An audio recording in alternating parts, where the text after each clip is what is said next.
പെരിഞ്ഞനം ഗ്രാമപഞ്ചായത്തിന്റെ ആഭിമുഖ്യത്തിൽ ശലഭോത്സവം ഭിന്നശേഷി കലാമേള സംഘടിപ്പിച്ചു. Perinjanam government UP. സ്കൂളിൽ നടന്ന ശലഭോത്സവം ഇ.ടി. Tyson MLA. ഉദ്ഘാടനം ചെയ്തു. ഗ്രാമപഞ്ചായത്ത് പ്രസിഡന്റ് വിനീത മോഹൻദാസ് അധ്യക്ഷത വഹിച്ചു.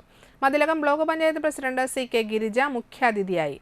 Panchayat vice president N K. Abdul Nasser, block panchayat വികസനകാര്യ standing committee chairperson Sheeja Babu, panchayat വികസനകാര്യ standing committee chairperson E R. Sheela, ക്ഷേമകാര്യ standing committee chairperson Sayida Muthukoya Thangal, ആരോഗ്യ standing committee chairperson Hemalatha Rajukuttan, block panchayat അംഗങ്ങളായ K A. Karim, R K. Baby, panchayat secretary K. Sreekumar, ICDS supervisor I.P. Prameena, panchayat അംഗങ്ങൾ തുടങ്ങിയവർ സംസാരിച്ചു. തുടർന്ന് ദേശീയ പാര ബാഡ്മിന്റൺ ചാമ്പ്യൻഷിപ്പിൽ ജേതാവായ CS ബൈജുവിനെ ചടങ്ങിൽ ആദരിച്ചു.